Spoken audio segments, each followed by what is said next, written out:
Thanks for downloading this episode of the Resilient Advisor Podcast. My name is Jay Coulter, and I am recording this episode on December 26, 2018, as volatility has returned to the markets with a vengeance. Joining me for this quick discussion on client communication is Vince Caine of Volatile & Company. Vince is a 20-year industry veteran, and Vince and I have partnered on consulting engagements for almost 3 years with financial advisors. In fact, the only reason I have not invited Vince on the podcast in the past is that we didn't want any of these episodes to sound like an advertisement for our consulting business. But these markets are making financial advisors very nervous, and only made sense to bring Vince on. We have found ourselves repeatedly having the same conversations with advisors, and we want to tell you what we're hearing. Vince, thanks for coming on for the first time. It's a pleasure. Thanks for having me, Jay. All right, so I think you and I have flushed out the really 4 things advisors need to do this week before the start of next year to really be prepared for this type of marketplace. What's the first thing in your opinion? Jay, it's a really focused, I'd say radical segmentation of the book of the business. Jay and I have done hundreds, if not thousands, of book segmentations, book analysis, business analysis, and they really follow a very similar pattern in that about 10% of relationships will account for roughly 50% of the revenue. And at the other extreme, approximately 50% of the clients will represent less than 5% of the revenue.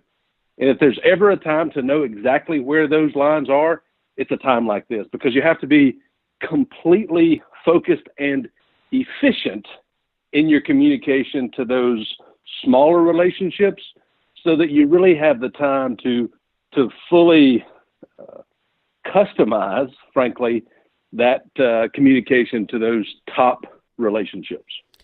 Yeah, Vince and I joke when advisors reach out to us to look for some guidance. Typically, they're trying to solve one of 2 pain points. Either they want to grow or they're stuck in their business as it relates to their systems and the inertia inside their practice. And we start the engagements with these segmentations, and we can hear the advisors' eyes rolling in the back of their head when we tell them that one of the first steps is to segment your book of business, because they've heard it their whole career, right, Vince? But they really are surprised at how much pain there is in that bottom half of their book of business. Yeah, Jay, especially in a market like this.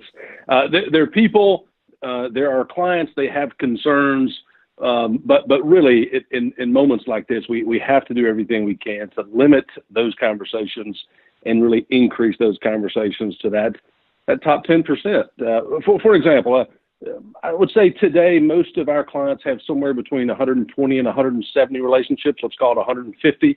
So that means we're talking about 15 relationships accounting for that top 50% of revenue. And the second point, that we wanted to make is this extreme focus.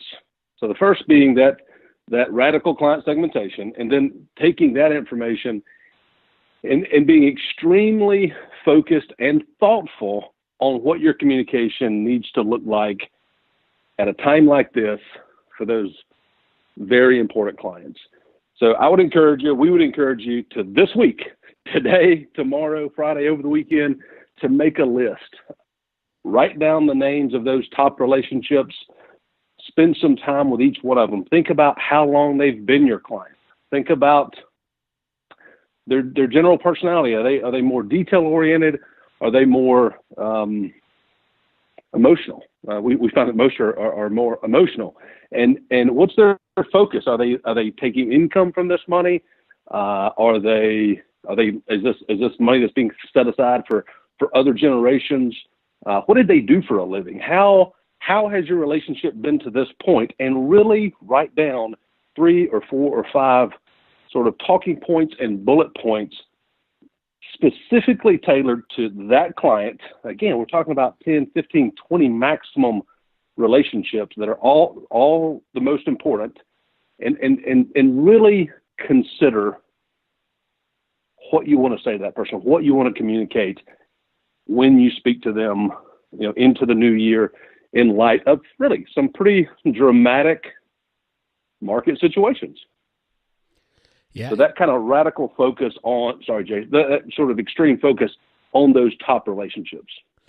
And Vince, we've also found that's not just good for the business, that's good for the advisor's peace of mind when they know that they're taking care of those top 15 clients, the top half of their revenue with that level of service. It helps give them a level of comfort about their business. Would you agree? No question. I mean, we talk about it all the time. It's really about that confidence and conviction that your clients expect, really demand of you, and that in turn keeps them confident and comfortable in their relationship. And that's what we need to do most of the time like this, is to keep them calm and knowing that we, as the advisor, have everything under control. And the third thing that Vince and I would encourage you to consider adding in your communication really comes from some stories that we've been getting from advisors about their communications with clients, and it's adding market perspective through the use of stories. And Vince, you have a really entertaining story that you heard from an advisor. Would you share it with listeners? Yeah, I'd be happy to. To be crystal clear, to repeat what Jay said, this is not our language. This is borrowed with his permission from one of our clients.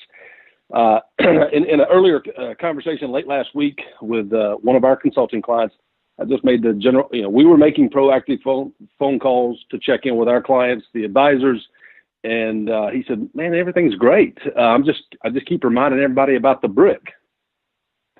I said, "What's the brick?" And I'm sure I've told you about the brick. No, you haven't. Let's hear it. So this is his process. This is how he kind of keeps everybody focused on the right things.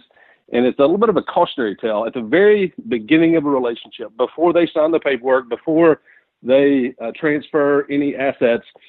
They're sitting face to face. He holds up his left hand in the universal sign of stop. And he says, "Let's wait just a second." While he's holding his left hand up, he says, "I want to talk about our next 5 years together." Points to one of his fingers and says, "One of those years, it's going to be fantastic.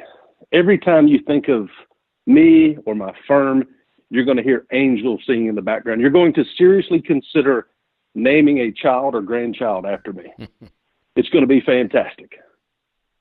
3 of those years are just going to kind of be okay. Frankly, you're not going to think about me or the investments or my firm much at all. It's just going to be okay. It's going to be kind of boring, actually.